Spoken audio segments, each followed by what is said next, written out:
Alright, hey everybody, Ben here. Today I'm going to go over the motor skill of drawing a pistol and shooting. So this is not a video on marksmanship, so go back and find a different video if you're looking on how to fire a pistol effectively.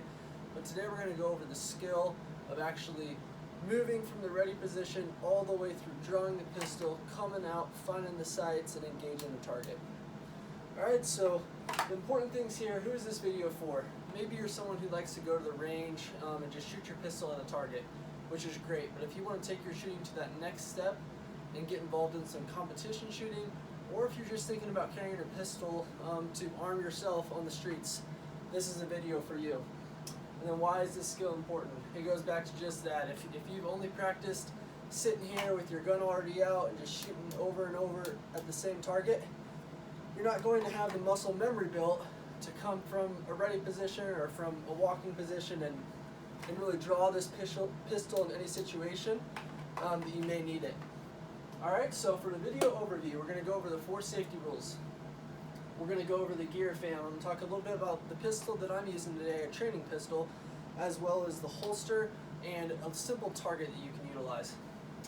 Finally, learning the skill. We're really going to break this thing down. We're going to go step by step, and I'm going to show you kind of how to break down each step so that you can practice it in a broken down phase before putting it all together. We're going to talk about freezing the degrees of freedom as well.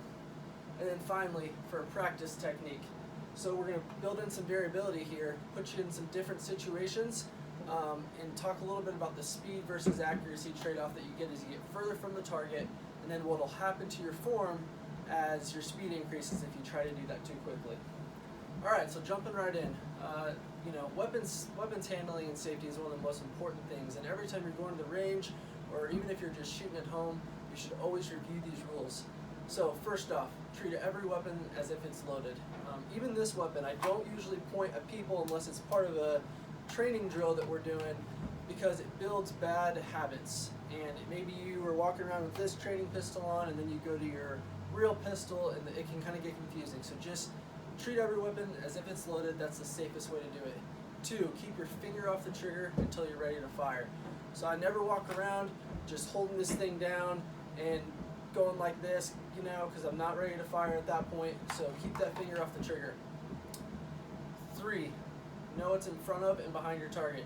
So this is a very important one, because say I'm shooting at a target and I don't have a berm behind it, and there's a house or pastures and whatever in the distance, I need to consider where my round will go. All right, so really keep that one in your mind. And then 4, don't point your weapon at anything you're not willing to destroy.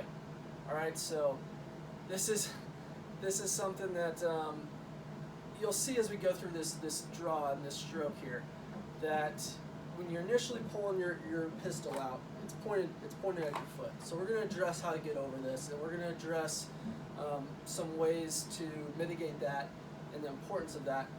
But I just want to emphasize, never point your weapon at anything you're not willing to destroy. Alright, so those are the 4 safety rules. Always have a med plan when you're going out to the range. Alright, we've covered safety. I think you got that down. For gear fam, I'm going to show you here my training pistol. So this is a SIRT training pistol. It's a very great training tool. It's similar to the Glock in the way that the angle is, and it's got a mag release on this side, and you can actually put a mag in here, and the mag will drop out. Then it has a double laser system, so the laser on top is going to let you know that you've taken the slack out of your trigger, and then the next laser, when you depress the trigger all the way, is going to light up, and that's where your round would impact. Alright, so the holster that I'm using today is just a simple Kydex holster, made of 2 pieces of Kydex melded together. Not a big deal, something that you could use or make yourself even, but it works for this training pistol, and it works for the pistol that I choose to carry as well. Alright, so finally, learning the skill. This is really the meat and potatoes of this video here, and we wanted to freeze these degrees of freedom initially. So what does that mean? If I'm doing this motion and I come in here and I'm going kind of towards my speed where I'm comfortable right now, that's where I feel comfortable. There's multiple things that are happening all at the same time. I'm kind of moving both of my hands. This is coming up. My hands are coming together. So initially, when we're learning the skill, we want to freeze the degrees of freedom. So maybe when you're starting out, let's just start from the beginning here. Your stance. All right, so athletic stance, right? I like to start with my left foot a little bit in front of my right. I've seen other shooters do it the same. You want to keep kind of squared up so the reach to your pistol is the same. Now that we have stance covered and you're in this ready position, you can start here with your hands on your ears, as sometimes where a competition will have you start. Start just by looking at that pistol. All right. The reason is you're probably not going to be able to just start from here and go straight to it right away in an area that you're going to be able to grab it.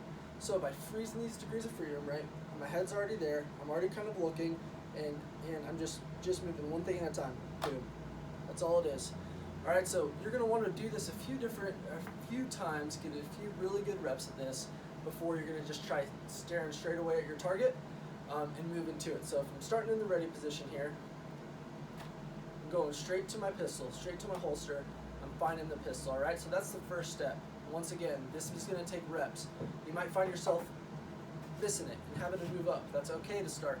Go ahead and use your head, use your eyes, focus in, and figure out where that is and build that muscle of memory, and that's only going to come after multiple reps. All right, so now that we got that first initial movement down, let's go ahead and move to the next step, which is going to be establishing the grip. So those of you who know the fundamentals of marksmanship know how to grip a pistol. And this is important because it's the same thing. The only difference is when you're going and you're reaching, your wrist is going to be slightly cocked at the beginning. It's going to be slightly extended, and when you're pulling the pistol from the holster, as I spoke to earlier about never pointing your weapon at anything you don't want to destroy, is when you pull it out, you want to orient it immediately downrange. All right, so this is helpful for a few reasons. One, if I was getting rushed by someone, I'd have the ability to fire my pistol from this position. Okay, it wouldn't necessarily be a great first accurate shot, but it'd get rounds downrange and away from your body and away from other people, except for if you were trying to engage someone, obviously. All right, so that's the first two steps. Moving from here, establishing that good grip on the pistol, orienting it downrange. And the third step we're going to talk about is marrying up your support hand with the pistol. All right, so taking that good fundamental grip that we have, moving from here, finding the pistol. You got the good grip here, it's oriented downrange, and you're just going to bring your support hand in.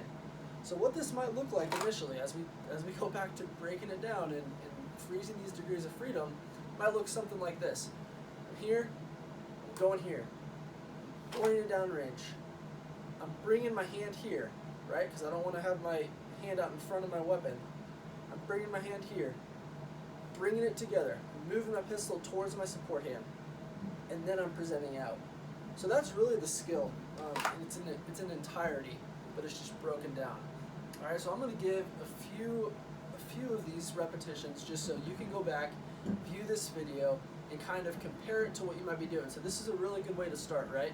Take someone I don't have a ton of experience, I have a little bit of experience in this, and I've learned from some really, really experienced shooters and gotten some pretty good feedback on my form. So I feel comfortable teaching this, and though I may not be the quickest shooter out there, I do have really good fundamentals. So what you're going to want to do is take this video, break it down, slow it down if you can, use slow-mo, watch it. That's going to help program it. So when you're in the initial stages of this learning, you're in the cognitive stages, right? So you're still trying to think through everything. Everything's happening quickly. You have a loaded gun potentially, or a training gun in your holster. Doing multiple things all at the same time is not going to lead to success, right? So maybe I'm just going to start like this. I'm just going to start with my hands here. I'm just going to find the pistol. Boom. Point it down range. Marry it up with my support hand. Present and find the targets. I'm just going to do this over and over. Maybe I'm struggling with one of the stages, right? So maybe I'm struggling with just finding the pistol. Maybe I'm just going to stand here for 20 reps or so and just work on finding that. Keep doing it over and over. All right, so the key here, once again, reps. Second key, watch a video. Watch this video. Watch professional shooters. Slow it down. Get that modeling in there. That's going to help with the cognitive translation into the actual motor skill. All right, and then 3, and this is something I'll go a little bit more in depth to as well as we get into the practice techniques, is the start slow. You might have to think through this. There's a speed versus accuracy trade-off that I think is worth mentioning here on multiple fronts. First front being, as I come here and I'm not prepared to execute this skill quickly and I go to do it, I'm going to end up doing things that aren't correct, right? I'm going to end up doing things that may build bad habits. So for example, something with initial pistol shooters. Maybe they're coming in here and they think that the best way to do this is to go like this and cast the pistol, right? Something you see in movies, something you see in beginning shooters, and the issue with that is multiple things. One, it's very slow and ineffective compared to moving in straight lines. 2, you're pointing the weapon in multiple different directions that you don't want it to be. Alright, so that's just one bad habit. Anything can happen when you're trying to do the skill too fast initially. So once again, slow down, accuracy versus speed in the initial stages. Finally, practice techniques. So I went over how to break this skill down. I went over some ways that you could, address each part of the skill. Maybe you're hitting areas where you're struggling initially. You're in that cognitive stage. Now you're starting to move more into the associative stage of learning. So what this means is you no longer have to focus and think your way through everything. It's becoming more natural. Maybe, you're able to do the whole motion and it's kind of slow. There might be a few errors you have. This is a good time to do exactly what I'm doing now, is video yourself. Alright, so video yourself performing the skill. Go back, compare it to this video, compare it to other videos that you might have of professionals doing the skill, slowing it down. See where you can take some slack out, if you will. Where can you get more efficient? What little things are you doing wrong? Refer to a coach. Have someone come and give you some feedback. And then once again, you also have the feedback of the shot itself. And if you're normally a good shooter on the range, when you're just sitting there with your pistol drawn and sitting there plinking at a target, and all of a sudden you're missing everything, it's probably because you're not far enough along in that learning stage to be running this thing full out all the way at the speed at which you're running it. Alright, so start with the basic drills. You got the movement, accuracy, point over speed, very important. And then go slow where you have to go slow, go fast where you need to go fast. Alright, so what I mean by that is, if I'm very good at this part of the skill where I'm finding my pistol, make that part fast. If I'm less good about the part where I have to marry up my hands and go out and finding my sight post, maybe I'm having trouble with that part of the skill, slow that part down. Alright? And then the variability piece. So if you're sitting there at the range and you just have the single target, and I haven't referred to this target yet back here, but let's just say you have this basic target here. This is something you can hang up in your house. It's just paper, a normal silhouette target, right? And you're just sitting there and you're shooting at it just like this. Now, drawing the holster in and of itself is going to add drawing from the holster in and of itself is going to add a little bit of variability. But to make this even more difficult, let's say that I'm sitting here at the 3-yard line, day after day shooting this. I'm going to get pretty good at this skill. What I need to start doing now is increasing the speed. That's one way to do it. Increase the distance is another. So that's another speed accuracy trade-off we have, right? So if we're moving further back, we're going to have to take a little bit more time with this shot. We're going to have to focus a little bit more on that front sight post with our target in the background, and that is going to slow our shot down a little bit, which is fine.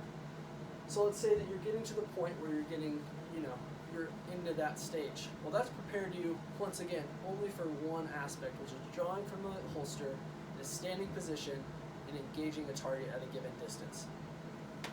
But if you're going to start doing competition shooting, you're going to have many different stages with a multitude of different looks. So during practice, you have to be hitting these things. Think about the difference that would be required in the increase in skill, if you will, that would be required if you were asked to run, to cover, engage a target, change a magazine, and then go from a far shot to a near shot. So you have distance, right? You have movements. Maybe you're moving. Maybe the target's moving. Consider weather. So though that might not be a big thing and you might not be able to build that into practice, maybe it's a rainy day. How is that going to affect you? How is that going to affect your grip? Is there anything you can do to improve your grip and make sure that you have this down solid? All right, so those are a few different practice techniques. And then finally, that's for competition shooting. Think now about a really dynamic situation where you got a gun for self-protection and you've been training, you've gone through all the safety, you're experienced at least within a couple of years you've been doing this, and a dynamic situation happens where now you have to consider all those safety rules I went over. There's people around you that you need to think about, and you're trying to find cover because someone is shooting at you, and you're also trying to shoot back to protect others. That's a very dynamic situation and something that is extremely difficult to train to. So starting where we're at now in this video, there's a long way to go to that point, but building in this variability after you have the skill, the basic skill mastered, or proficient, I won't even say mastered, just proficient in it, start building those things in. It's going to help the transfer of the skill. It's going to help build this muscle memory and the motor skill proficiency. It's going to increase all of that just by building in some of this variability. Alright, so those are the main points for today. In conclusion, we went over the 4 safety rules. I gave you a little bit of a gear fam, and then the meat and potatoes of this was this practice, learning the skill, breaking it down, freezing those degrees of freedom, how you should learn this initially with all the important performance cues, if you will, and then finally the practice techniques, the variability that goes into becoming a great competition shooter, as well as being able to carry in real life scenarios, and the transfer that's involved with adding that variability. Thank you.